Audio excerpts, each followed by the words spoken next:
Welcome to the Manawa Tech podcast. My name is Sherryn, and I've got a cool episode for you today. So, in this episode, I have a chat with Sherryn Irvine. So, Sherryn's actually from UCOL. Sherryn teaches there.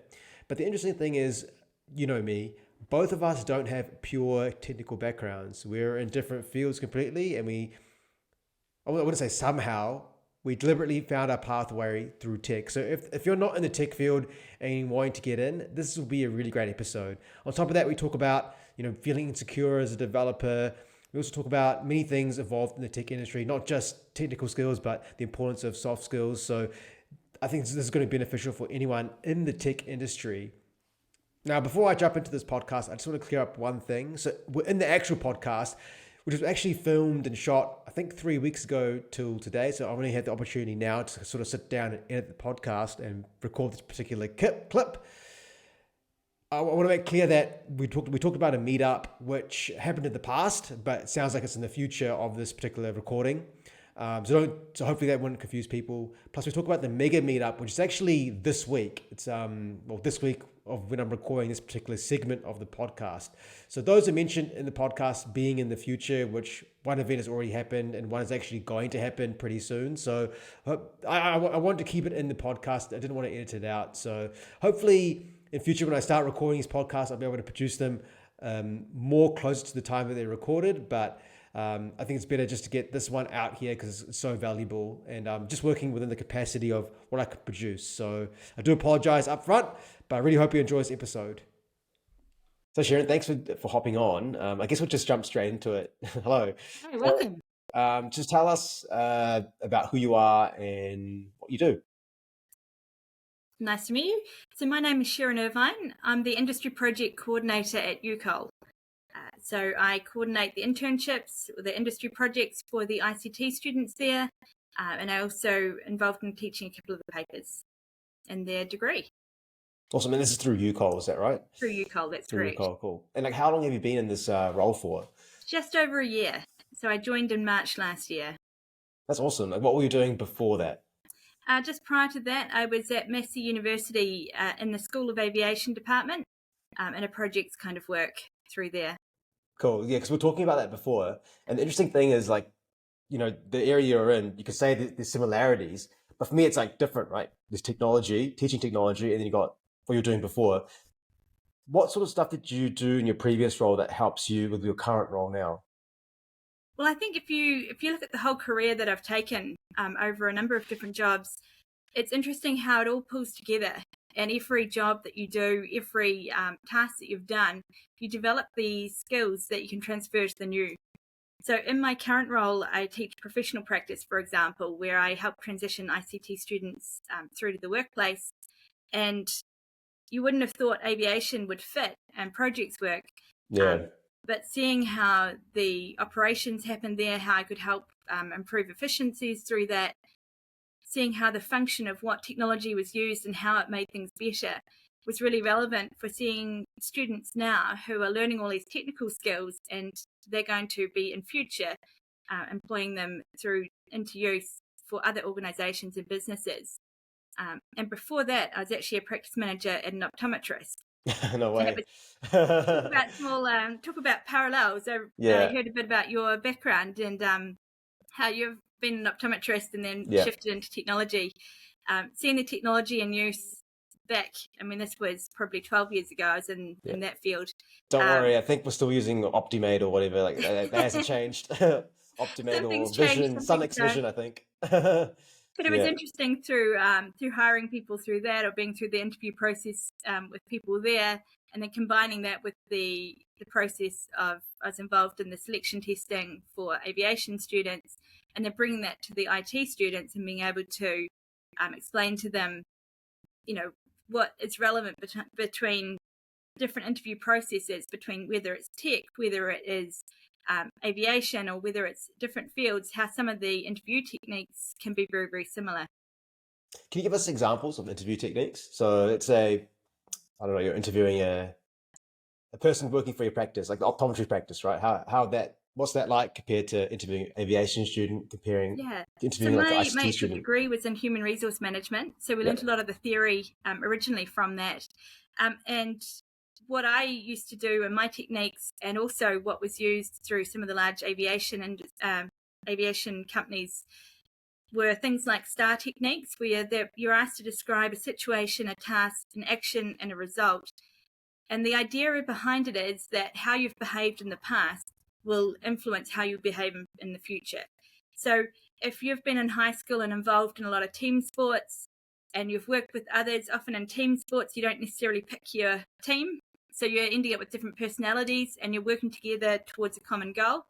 So if you can learn to work with people and resolve conflict and learn how to communicate and work together towards that goal and work well, then talking about that example shows that the potential employer that, hey, if you're going to a workplace where, again, you're not picking who you're going to be working with, you're going to have different personalities, different opinions. But if you know the techniques for how to communicate and resolve those and work together, then that will be beneficial in the workplace. So things like teamwork, communication, conflict management, problem solving, all these sorts of traits that are useful in the IT industry are developed in other areas. And so you can actually implement or demonstrate how you have those skills in a non-ICT background, in a different background, even if you've come from a different field like you and I. That's actually, yeah, that's a great answer. That's something I'm thinking about quite a lot for, especially work, because we think that, one programmer can develop really good code, but it's actually really good teams that produce really good software. And I remember my boss telling me that like how I guess the development industry works or how programming works, developing software works is like there's this 10x issue. So like a developer who's really can work really well is like 10x. Then like that, if the team works really well, that's like exponentially even better. So like is that something you've come across or you can comment on further? Yeah, absolutely. So each person in a team has to do their job, and that makes a really productive team. But if you have a bigger vision, and the statistics about businesses that have a good vision, a good mission, they know what they're doing and why, and if they're spending time to communicate that to all their employees, research shows that they do better. That you look at the top organizations in the business world, and they have a clear business and vision. So when you bring that down to the IT departments and the different roles of the different people within that, while it may seem trivial and unrelated to understand the broader context of what you're doing, the research shows that when individuals know the big picture and how what they're doing relates to that, that productivity goes up, that there's greater reward in that. And it also makes sure that you don't get tunnel visioned and that you Yeah. get distracted, that you see a really cool thing and you go and it actually deviates away from the core purpose that the company is trying to achieve. Is this Because shiny object syndrome? Okay. there are so many cool things around. Yeah. So really refining to what is going to make your business better is really going to help. And it also helps from the individual level, that if you're coding at a very specific level and you know what you're doing and you see opportunities for doing a whole lot of other things, if it doesn't align, then that could be wasted time. On the other hand, you could see the opportunities, and if you can take that to your management team and say, hey, look, I know your vision is to do this. I know I'm working on this, but actually, if I could have time to develop and work over here, then actually that's going to further our organization's position. So that's a really great opportunity as an individual that you can align yourself with the broader goals. Okay, interesting. Because just like jumping onto that, because you're talking about like you as an individual, we might be going into too much specifics, but you're probably familiar with Scrum methodology and like the daily stand up, because you're talking about how like, because I've done that before where I've sort of, there's like a issue we work on, so we split our work up into issues. I know like, some people use Jira. I'm not familiar with Jira, but like yeah, you have an issue, you work on the issue, and there's many ways you could fix that issue. Some of them could be very simple, but let's say you want to take the next step or next level, because if you fix this issue in a particular way, like quite simply, it's going to be a problem later down the track. But if you take more time to work on it, it may take a bit longer, but it might be better in the future. Is that kind of an example of like how do you incorporate that into like a management business team? Like how do you make sure people are giving in good effort but not wasting their time?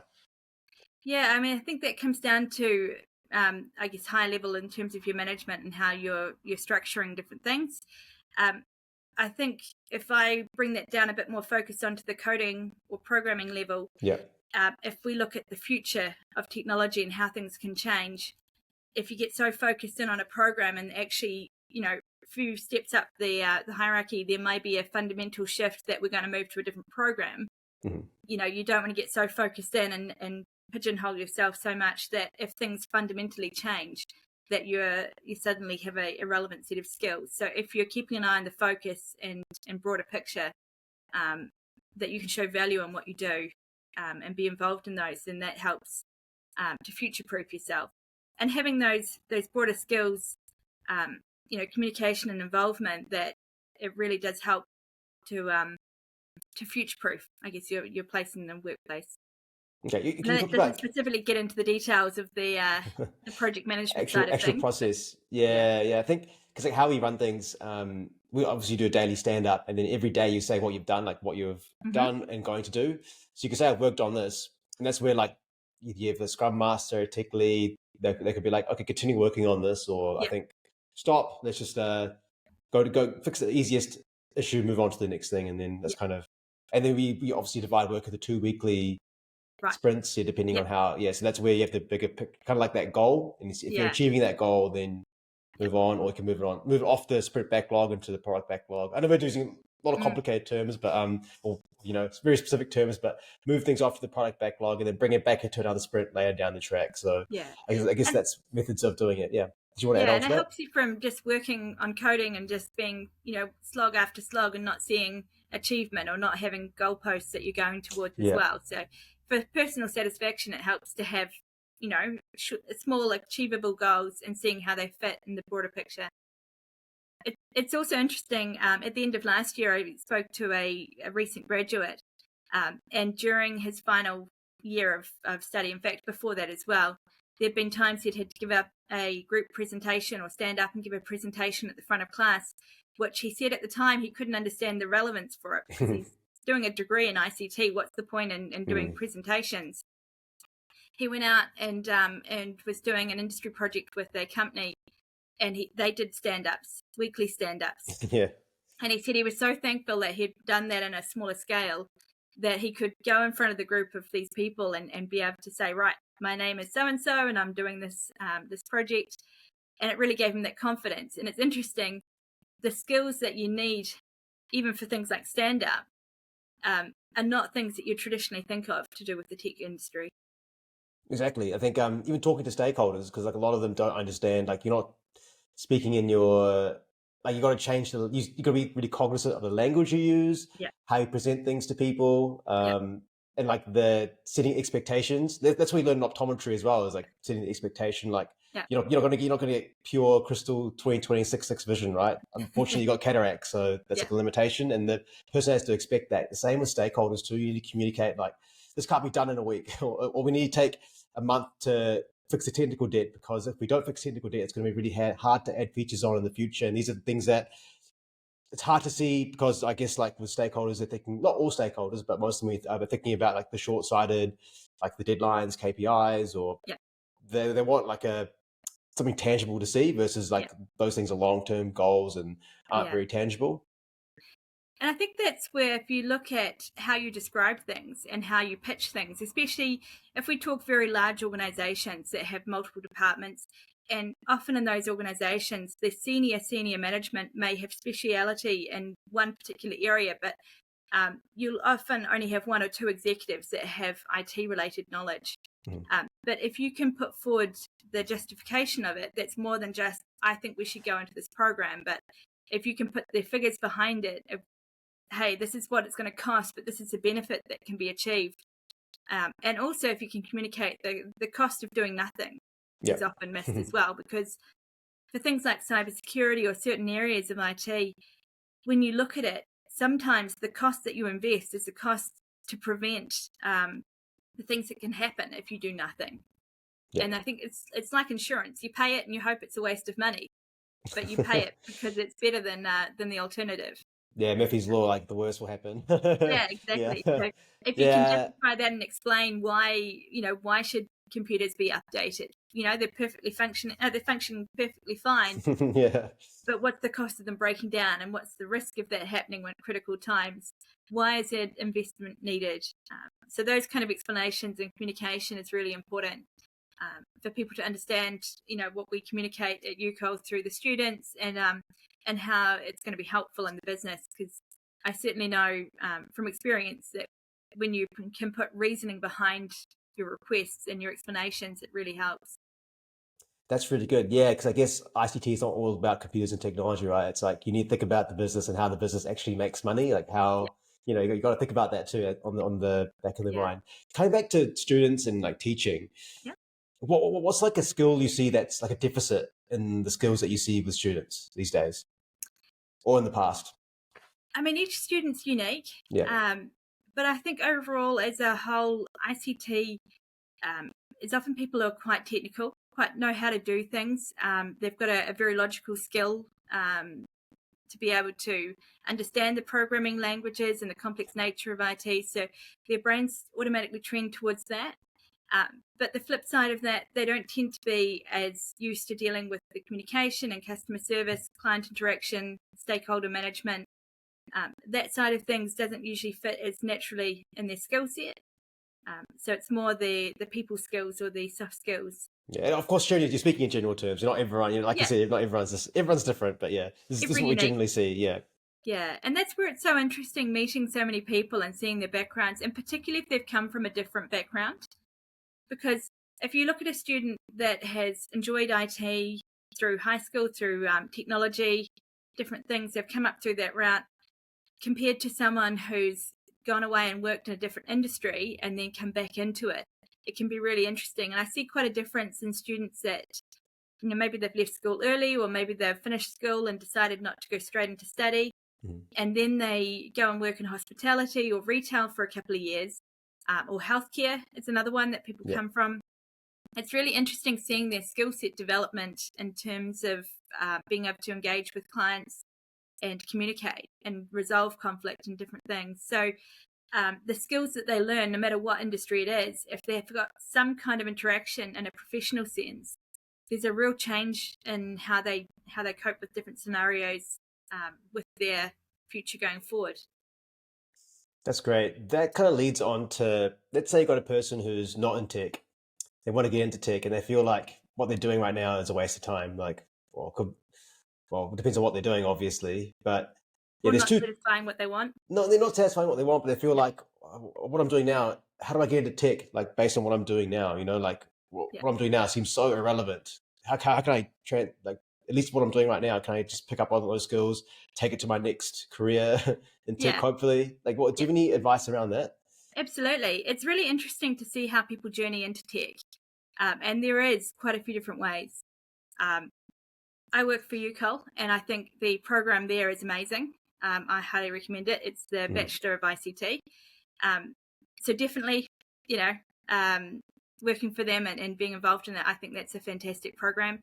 That's a structured program where Yeah. it's taught. You turn up, you go to classes, you're taught along the way, and through the final year of it, you're involved in an industry project, so you have a lot of time connecting with the industry as well. So that's quite a good structured program. There's also certifications. It's another thing that we hear people request, or that the industry people like. Now, certifications are great for certain products. Like I know Microsoft, for example, have a whole series of certifications. There are literally, I think there's hundreds of them at Microsoft. So knowing what certifications are and which ones are the best to go with is a complex thing depending on your needs. But if people are already in the IT industry and want to make a slight switch, then people look at that. The So it benefit could of be used for certification, upskilling or cross skilling or yeah, upskilling. Yeah. exactly. And so they're really good for getting a toe in the door, or just getting a feel for different things. They're limited to product knowledge overall. So if you're going for a specific certification, they're often more tailored to different things. Yeah. The subject matter can be quite similar to some of what we would teach in a structured way through UCOL. So there are some of the certifications we know that overlap with the sorts of material we'd cover, but they have structured programs as well, and so but they're usually online, so in different ways, so you can do them in your own time. So some of them are quite recognised overseas, and some of our students actually do them as well to complement their studies. So both at UCOL and doing online certifications as well. Okay. So they'll do, because they've got the knowledge from what they've learned at UCOL, they'll do additional certifications if it's in cybersecurity or in different areas. Sometimes people choose to do that, or just an interest area. I know, Microsoft recently has been doing a cloud skills challenge through AI. So, if you want to get more AI skills on some of the cutting edge, they can be useful. There's a lot of online self-learning as well. And I think that's the other way that people learn. And that's in an unstructured, there's YouTube videos, there's online forums in all sorts of ways that you can actually self-learn a lot of information. And it's quite interesting when you compare all three of them, because when I first, just over a year ago, when I was thinking of switching, I spoke to a few friends in the industry, in the IT industry, and asked them about different things.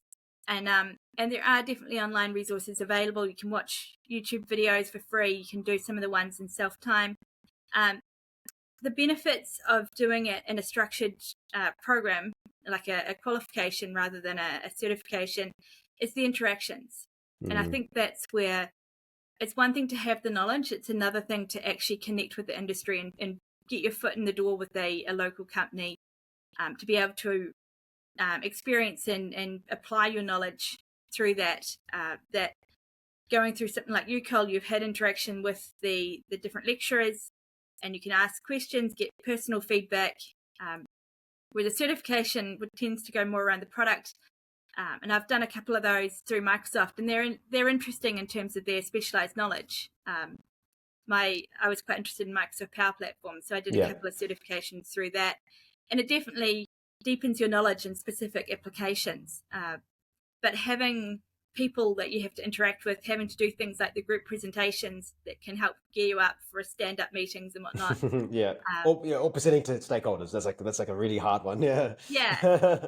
And actually getting your face in front of people in the industry and having that connection too is really important. So you got to think about your goals overall and see what works. If people are busy and unable to switch to study, then there is a place for just self-taught on certifications.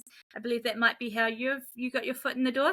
Yeah, that was me, fortunately. You've highlighted the three sorts of routes perfectly, right? And I like to think about all roads go to Rome, and no matter what path, there's no path better than the other. It just depends on the individual.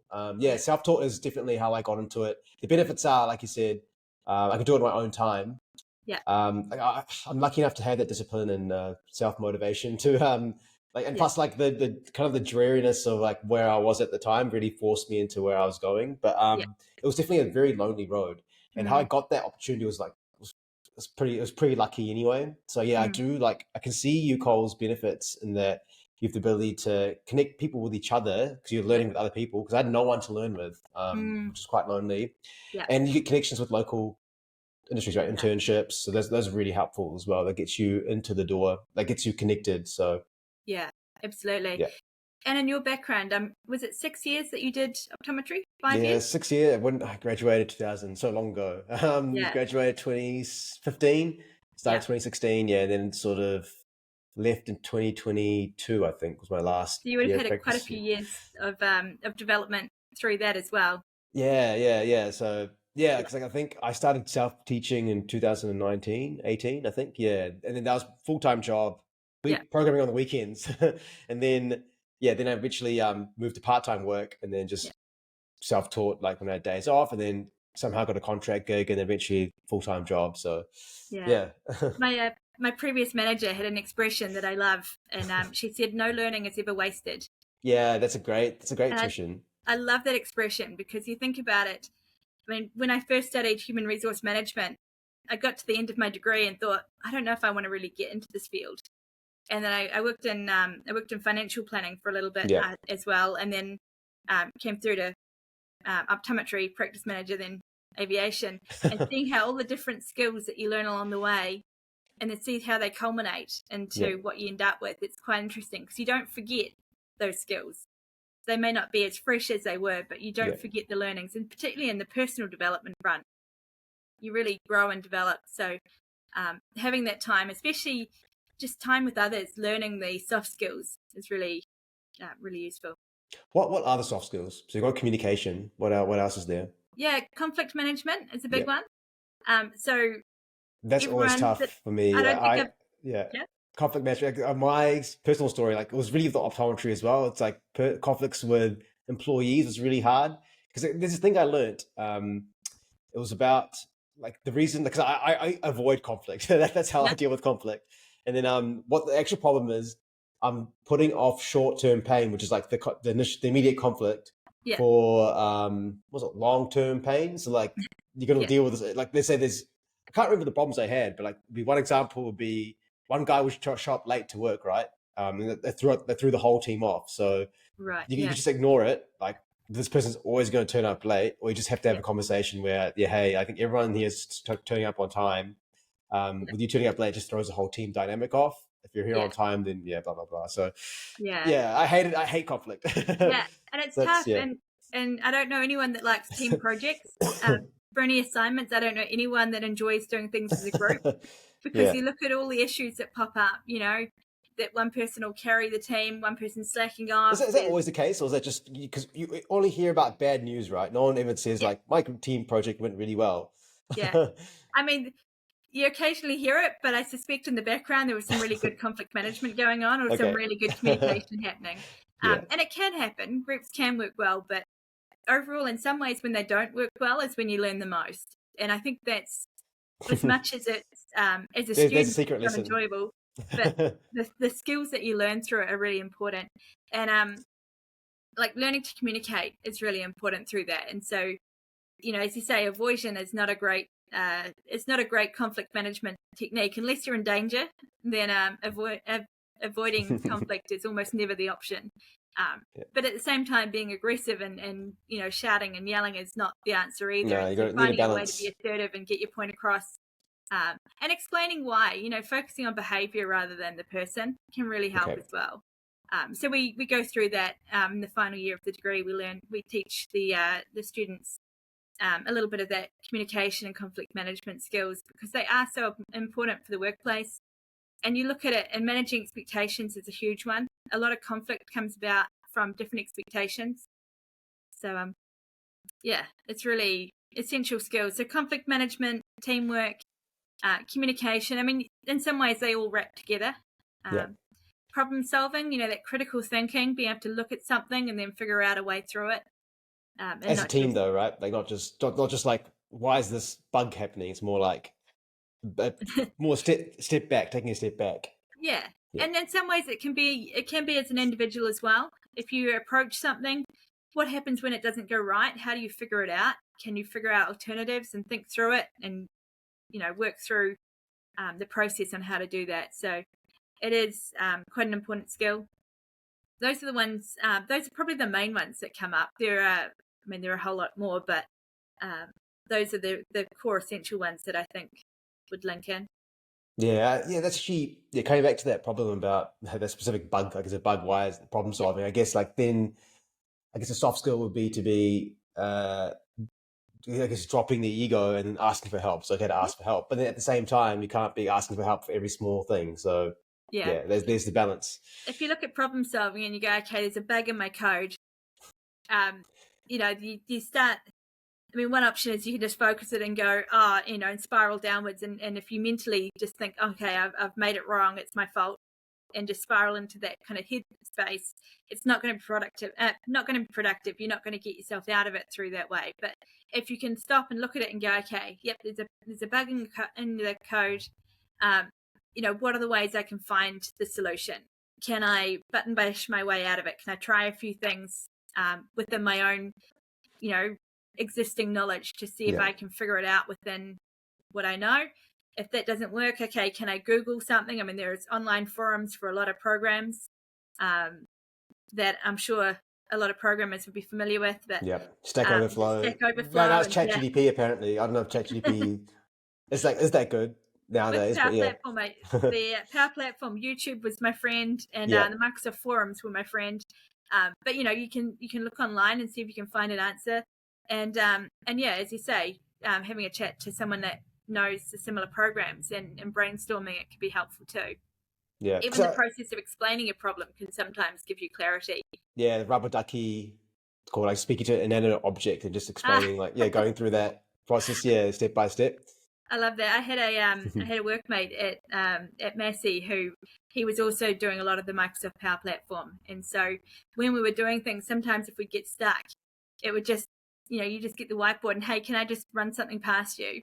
Yeah. And half the time, by just explaining what the issue is and drafting it out on the whiteboard, then that explanation would be like, oh, actually, I could probably try this and that. And so half the time you resolve it yourself by just explaining it. Exactly. Yeah. And also too, like I guess some problems, they just take time to kind of your subconscious has to work on it in the background. Man, we had this one like issue for work. It was like for some reason we've got two apps connected to our database, and for some reason like the data, like at random times the database would just get overloaded and it will shut down both apps, and we'll get an outage for hours. This is embarrassing. Like, for me, it's personally embarrassing because like we work in how our team is structured. We've got like the development team and plus our outer team, like our kind of the what do you call it, the clinical team, for example. Like, and then it's just really embarrassing on our part that like our app is down. Yeah. So that bug took well, not really a bug. It took us a very long time to figure out what was going on, and like a lot of us had to work together to figure out what was going on. So yeah. Yeah, and that's where if you can isolate where is it happening, and there's different. I've had that in different other technical issues of, all right, where is it failing? And just you work through and you just have to break it down.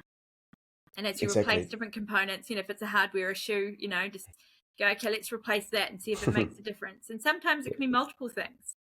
Exactly. Yeah, because I guess these systems are very complex. There could be lots of things. Like one problem here can affect, like kind of like almost like a butterfly effect, can affect the symptom. And it's really hard to figure out that root cause. Yeah.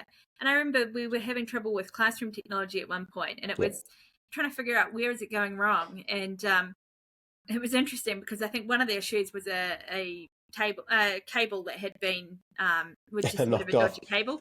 Yeah. But it also at the same time the software update hadn't been run that would have fixed the bug within the interface. And there was just, I think there's about 3 or 4 issues in the end that were all culminating in a system that just didn't work on a regular basis. Yeah. And so it was only by methodically going through and going, okay, could it be this? Let's try replacing that. Let's try doing this. And as we slowly worked through it, things were changing, but it took a number of steps and there was a number of issues to get it working. Yeah. Do you think most jobs are just people, like, I can't remember the percentage, but most jobs are just dealing with people? Oh, I don't know the percentage either. Yeah. I think you might have heard this, like most jobs just end up being dealing with people. Yeah. And it's interesting because I think from what I've heard of the industry, that the traditional, I guess, the movie image of what a developer is, someone in a cave, back-end development, where they're never seeing anyone, never interacting with clients. I think that from what I understand, that image of a back-end developer is no longer accurate. And I think especially going forward, I think that's definitely going to change. Yeah. Because you look at how things are evolving, that the efficiency of having the client be able to interact and explain their needs directly to the person doing it is really good. Depending, if you have people that you can't interact, then you need a business analyst or a person in between to be a buffer. Yeah. But the best direct way to get information through can sometimes just be connecting the client to the person doing it. But it is, it's a changing world. I mean, I'm sure those roles still exist. I'm sure there's some dark caves with some people typing away and creating things, but the industry is shifting. And I think especially with the growing use of AI and new technologies coming through, we're going to see more and more change. And the thing that will never change is the translation of what people want and need to what needs to happen. Yeah, and the business needs into code. Yeah, that's because if you can explain your problem, and that's the thing, if you Google with the right terms, you can get great information. If you can research with the right terms, you can get up all the research you need. But being able to translate an idea to what's actually needed is really essential. And so that that role in between I can see as a real opportunity in future. And that role in particular, that business analyst kind of work, is really useful if you have people transitioning from one career to another. So that's where I remember talking to someone who'd worked in healthcare for a number of years. Yep. And he was saying, do I even put that on my CV? Is it relevant when I'm applying for an IT job? That's healthcare. I want to get into IT work, so should I even put it on? And I said, well, hang on. If you look at your healthcare, you've got a lot of different personal skills that you can demonstrate through that. You know, you're hardworking, you've been dealing with customers, you know, the people you're working with, you've been working in a team, you've had to be independent in the way you work, you've been given independent responsibilities. You know, I talked to someone else who was a team leader at a supermarket. I said, well, that's great. You know, being able to give instructions to employees, to manage a team, to be able to do all those kind of interactions, they're really relevant in the IT industry. And if you can put technical skill with that, because you don't want to just talk the talk, you need to be able to have some knowledge of the technical. But if you can bring in the skills that you have and then combine them with that technical knowledge, then that's a great asset for an organization. And if you look at, so my background is more on the business side of things, human resource management, and now doing my postgraduate in applied management. It's really interesting. Digital transformation is a huge area for businesses to grow. And that is, when you talk about development, a lot of the investment and a lot of the growth opportunities come from doing things with technology, which when you look at, you know, New Zealand's top 10 jobs, I think top 10 paying jobs, I think 8 of 10 last time I saw, I might be, I'm pretty sure it's 8 out of 10 the last time I saw, were in the IT field. Because companies, when they're, you know, especially large companies, can see the benefit of hiring someone that can improve efficiencies and create competitive advantage. And so going into the IT industry and helping with that digital transformation can provide a lot of value. And so it's an awesome opportunity within the IT industry. And I think there can be a lot of doom and gloom about, ChatGPT is going to replace everything and AI is going to take all the jobs. That's my next question. Yeah. What about ChatGPT? The economy is like, oh no, the economy is going down. Like how do you keep people happy? And like, how do you not yet? What's your advice around that? You look at what the tools can do and then understanding what they can do and how they relate to a business. I think there's still going to be a need for that, because we can create all these amazing tools, but until people can actually apply them and put them into use and get the benefit of them, then they're only just a tool that a few people use. And they're becoming more and more accessible. We look at AI, ChatGPT. I mean, it's not the first of those kind of tools, but it was a broadly known and publicized one. There's a whole lot more of those tools coming out, and they're really opening it up, making it known for people of what can be done. I mean, you look at the AI imagery and songwriting, it's going to transform a lot of industry.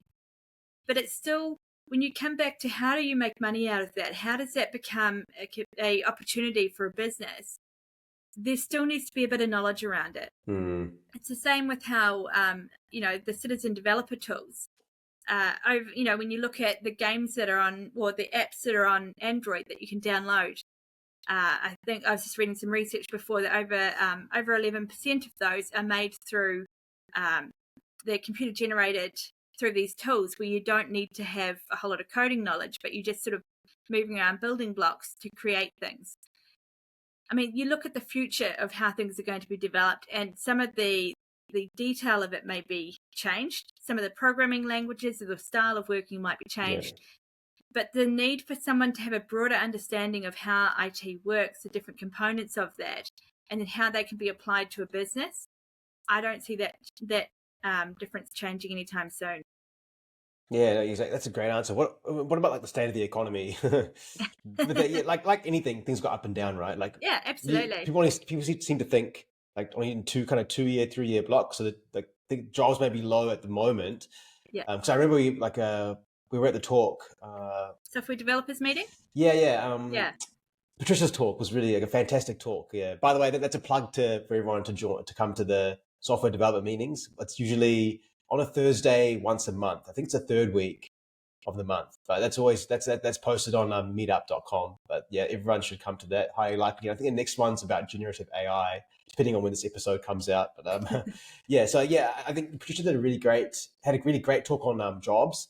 And there's kind of a lull in jobs, for this month, last month, this year compared to last year. I guess last year was a boom.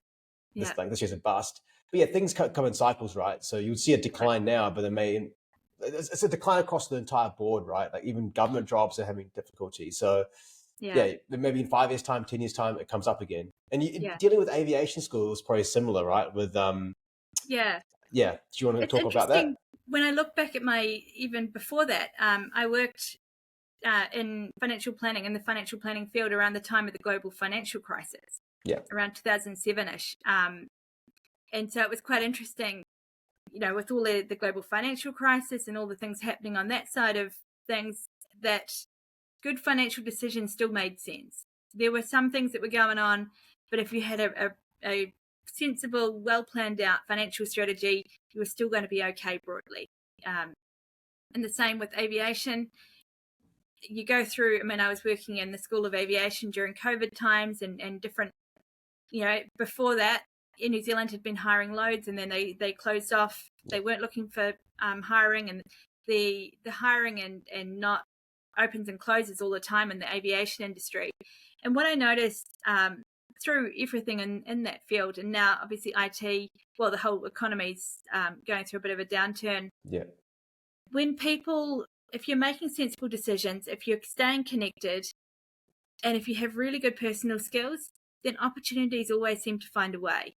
And I noticed that through the aviation students, and I noticed that through IT, that if you look at it and go, if you have someone that is an excellent worker and they work well with the team, they can be innovative, they're hardworking, they're reliable, they're adaptable, that those sort of people, that even if there's not an opportunity right now, then employers will try to find them somewhere else. They'll give them strong recommendations for somewhere else. And there were times that you need to be flexible. If people were graduating as a pilot and then there weren't any opportunities straight away, they might have to do things for a year or two to find a way to pay the bills in the meantime, or to go overseas to move about. But if people were flexible, then there usually opportunities would come up. And even through when my brother was studying. Now, when I was studying a degree, I was focused on the goal of achieving that degree. I was not focused on getting a first class honours. I was not focused on getting A's. I was focused on the goal of I needed a degree, and I saw no difference between doing well or just getting the degree. My brother went through study, and he did very well, and I was shocked at the opportunities that opened up to him. Being a really good student in his degree, and the opportunities, the research projects, the summer work, the different things that came out to him were quite different to the experience that I had just floating along doing my degree. And so I think the thing that I've discovered is that if you work hard and if you're diligent, things will happen. And I look back to even the first job that I had. I actually, at high school, my favorite teacher, my accounting teacher, she knew that I wanted to take a gap year before I went into study, and she recommended me for a reception role straight out of school. And my character in class she had seen, and so she put forward that recommendation and opened up an opportunity through that I wouldn't have necessarily known about or seen. I don't believe that role was advertised. So it's amazing, if you work hard, that things open up. And so if you just going above and beyond, and I'd second your plug about the Manawa Tech events. I think the Manawa Tech community is amazing. That I was highly impressed when I first made the switch to UCOL about a year ago. When I met with Steve at the time, the chief executive for Manawa Tech, I was shocked at how connected everyone was. The IT breakfasts are great. They're once a month. For those that like to get up early in the morning. The software developers meet up. There's the game developers meet up. Junior tech. There's so many things popping up because then game developers was new. Patricia leads the junior developers meet up as well. Michael Davies with game development. That's really cool. Absolutely. So whatever interest you have, and even just in general, the Manotech website, being able to This support podcast. people. Yeah, this podcast. The Sophia framework is available through to the Manotech members. Mentoring Mentoring, as well. yep. The CV for people looking for work, the CV database, Yeah. the jobs being posted there for hire. It's just incredible, the support. And then, yeah, the people that know each other, it's a really cool industry and a really cool local community that once you get into it, so for people who are proactive and actually networking with one another in the industry, I think that really helps too, because it means that if opportunities are coming up, you know who's who's around. If you're helping out with different things, like the Tech Week events we've got coming up, the mega meetup. Yeah, it's going to be exciting. Yeah. And there's the Women in Tech, Tech Women, different groups around as well to support women in tech. There's so many different groups, which is really cool to see. Yeah, it's amazing, right? And I also want to add, like, because we talked about hard work and being hard work, but I also want to point out the fact you can work hard, but you also got to put yourself outside the comfort zone. That's coming to these events. Like, Yeah. I don't know. Some people are just really, they're confident. They can Yeah. talk to anyone. For me personally, I'm not like that. I have to, it's quite scary talking to people, but that's the best way to, get yourself out there, build connections. And it's fun too. Like, initially it's quite scary. Yeah. But once the people in Manawateka are friendly, everyone's friendly, and everyone wants to help each other out. Yeah. So once you get over that, it can be a lot of fun. And like I said, like, learning programming on your own is very lonely, So I think no matter who you are, you need connection. So that's one way to stay connected. Yeah, I think that's really interesting too, because I think there's a perception, and particularly I've noticed it with students, but also I think when people coming into it, they think that these groups, that people are going to know how to network and know how to talk, and that they're comfortable doing that, and the person coming into it is going to be the odd one out. But you go into these groups, and I mean, in the software developers meetup, how many people do you think would want to get up and speak? I mean, pretty much no one. It's a big fear. That it's not like people are suddenly different to the ones they know. There are people who are a lot more confident and enjoy networking and really put themselves out there. To be fair, that sort of personality will often end up in different fields. There are some in the IT industry, but overall, people who do really well in that tend to do really well in sales and marketing, for example. You won't find many shy people in a marketing team. You won't find many outgoing people through the ICT team. They do exist, but it's less common. And I think that's where, if people are scared of coming along to events because they think everyone's going to know each other and be so much better than them, I think that's really important to know that actually they're just normal people who love the same things that you love. And so just going along and being there is really important and really good to connect with other people. Okay, you just mentioned something, like this may be irrelevant to what you're talking about. You talked about everyone being better than you. So do you think people, I don't know, this is like something I deal with a lot, the comparison is a thief of joy. You heard that quote. Yeah, how do you deal with people like who are really good and like you're not as good? Yeah, well, you know what I mean? Like, how do you deal with like that fact? Like, one way I think about it is the best software developer can't solve all the bugs in the world, right? So you just have to be decently good. It's like, there's entertainers, right? Entertainers, you need a few entertainers to entertain like a lot of people. Yeah. But with software development, you need like, not one person can solve all the bugs in the world. So you need to have lots of programmers. And as long as you're just improving every day, that's good enough. But it always creeps in. Like, I'd love to do a talk at a event one day, but I'm just not as good. Like, what I have to talk about isn't as advanced as generative AI, for example. How do you get around that? I think it really helps when you understand that some of the top performing people feel the same way. Okay. And I know that's do made they? A huge I feel like me. I can imagine myself being the best in the world or something. I would just feel like amazing. Yeah, I've been amazed at the people I've heard talk, and I've been to a lot of different events where I've heard people talk, and they've been really high performing, high achieving people, have done really big things in different industries. They could be, managers of very big companies, or just outstanding people who I think have got it all together. And hearing them talk about how they doubt themselves, or they didn't think they were good enough, the classic imposter syndrome. Where they just don't think that they've got enough skills to be that great. But objectively, you look at it and go, they've achieved amazing things. And I think that self-talk is really important. Yeah. And giving yourself that confidence of going, okay, I may not be perfect. I may not know everything in the world, but realizing that that's human.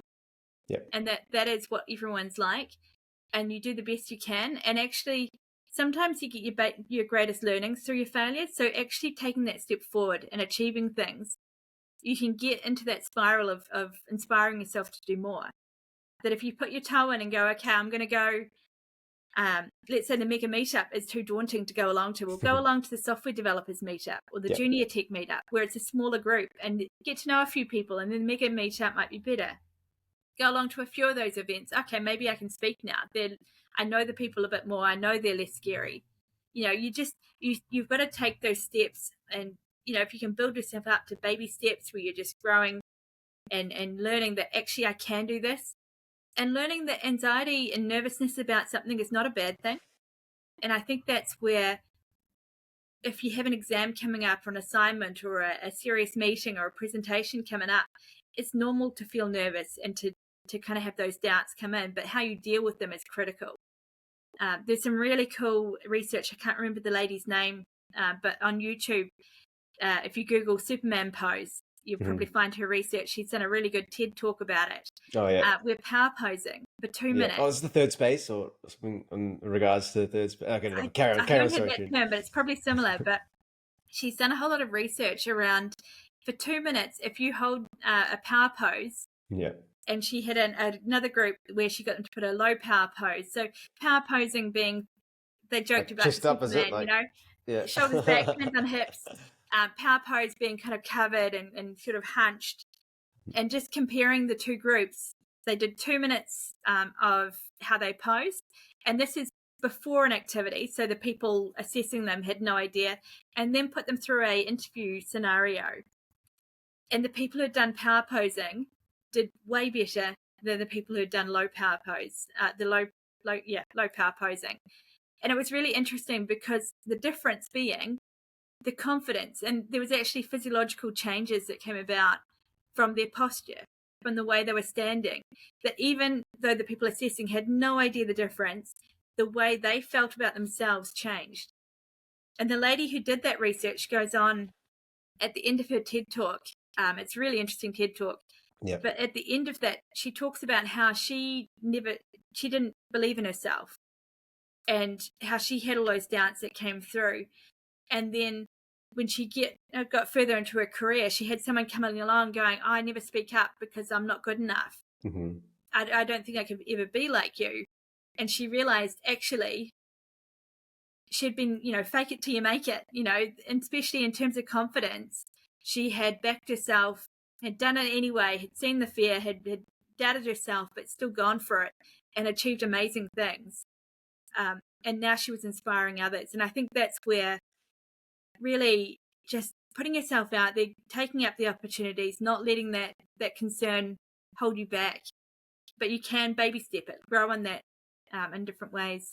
Yeah, that's such good advice. I think, yeah, that's great. Because there's ways I think about it too, and that's kind of exactly what you said. Like, if it's uncomfortable, then that's a good thing, because you should be driving into that uncomfort. And then I think no one's really born confident, right? Most people have fear, and the way to get through fear is to do action, and you talk in the face of fear. Like that's how I think about it. It's interesting because in a lecture scenario, I talk, and then when I'm teaching the students how to give presentations, I say to them, do you think I can naturally give presentations? And a lot of them think that it's a natural ability. A lot of my ability to speak. Now, I'm extroverted this anyway. Is like fixed mindset versus growth mindset. I like this. Yeah. It's quite interesting that a lot of my ability to be able to speak has come from needing speech therapy. That when I was young, I had a really bad lisp and I used to mumble my words, and people couldn't understand me very well. So I went through speech therapy and speech and drama. And through that, I learned how to project my voice and how to speak. And so it's quite interesting that from a natural inability, I was trained on how to do it. And I think there's a lot of, when we perceive people as having, they're just gifted in this or that, we don't see the work that goes in behind. And a lot of networking skills, communication skills, conflict management skills, you can learn techniques. And some people can naturally do that. Some people naturally relate to people better. But I firmly believe that everyone can communicate better. Everyone can learn those skills and how to work together with people. And a lot of those are taught skills that you can develop. Cool. Yeah, it's nothing. Well, some people have a natural talent for, but I think, yeah, we've got to realize that we shouldn't limit ourselves, and we can always change. Like you said, like me and you were examples that you can change careers. So yeah, Totally. cool. So what do you think about Manawatu and overall? Do you think there's a big tech community in the Manawatu? Do you see it growing? What do you see the future of technology in the Manawatu and Palmerston North? I think Manawatu is a really exciting area. You look at it, I mean, I grew up in Palmerston North. Well, I grew up in a farm just south of here. And it's really interesting because the perception growing up was that Palmy's small, there's nothing to do here. And then I moved away for a little bit and I came back. And actually, I think Palmerston's amazing. Yeah. You look at, we can drive to Wellington, we can drive to the ski slopes, we can, get to the beach very easily. Yeah, so there's things to do. There are, but also within the community. I mean, you look at it, we get, instead of rush hour, we get rush minute. Like it's just, affordable housing. Different things that I think it's a great place to be. And the tech community, especially with all the development, we've got a really great mayor who's been doing great things and building up business and promoting growth in the area. You look at the new, I've forgotten the name of the transportation hub. I've forgotten the name of it, but that development coming forward. But even just, the airport developments, there's a lot of really cool things happening in the community, which is going to lead to growth. And of course, growth of any business means growth in tech. Just looking at how integrated tech is with the company. You look at the research and the opportunities coming forward that are coming out of Massey University, the research that you heard at the recent software developers meeting with Dr. Amardeep Singh and Dr. Sean Rashid that I work with in the ICT team at UCOL. The interesting research that they're doing. We're groundbreaking here. You look at the companies like Levno doing amazing things. We have large organizations like Fonterra here. So we have some really cool industries, really big organizations, really great minds that are doing interesting things. That there's so much happening in the tech industry, and having Manawa Tech such an active group that's really promoting and bringing together people, I think that also promotes growth. That when you bring great minds together, then new opportunities flow up from that, and collaboration can happen. That things you wouldn't do on your own, you do together. And I think an example of that would be with Shadow Tech. We didn't have Shadow Tech in Palmerston North last year because they didn't have the resources to do it. Mm-hmm. But Nadero, so Heather from Claire from Nadero, Paula Richardson from UCOL, and myself, we were talking about, it's a shame that it's not here. Well, hang on, how about we make it happen? Yeah. And then we talked to Amanda from Chamber of Commerce, and it's just amazing seeing, because we were all connected, and those connections happened through the Manawa Tech events, that we're now able to, we've put together an event this year promoting to local high school girls to promote tech to them. That it's a collaboration that could only happen through the different resources coming together, and it's really exciting to see that happen. Nice, awesome. So I guess we're wrapping up to the near end of the podcast. Did you have anything you want to add on, Sherryn? Yeah, that's a good thing. Good question. Made me think there. I guess there's lots of tech events coming up. Tech Week in May. There's a Women in Tech panel, which UCOL is hosting at Te Manawa. So those events are on the Tech Week. I've been to that. Yeah, that's really good. Yep. Any girls in local high schools, we've got the Empower Her event. So it'd be great to see you there. Anyone interested in studying ICT? I think it's a great time to be doing that. And you mentioned the economy being tougher at the moment. It's a great time to get into it, because if you think about cycles, a 3-year degree, if you sign up, then in 3 years' time, the economy is probably going to be quite different. So probably a good time, actually. Yeah, because most people think, it's not worth it. But then, I think the investment, if you do it part-time, it can be even longer. So you can. Oh, and the other thing with UCOL's programs, I'll just do a quick plug for that. Yep. If you do have background experience, you can credit that through recognition of prior learning. So if people have worked in a number of different industries, or done different things. So that learning could be recognised and credited towards qualifications as well. So it doesn't necessarily need to be a 3-year program. If people have got experience, we can look at that and formalise it, because some people have fallen into the industry perhaps when it was easier, when lots of people were hiring and taking on people without formal qualifications and training. It might be now it's a good time to formalise that. So always interested in hearing that. Awesome. Yeah. If people want to get in touch with you, Sherryn, how do they get in touch with you?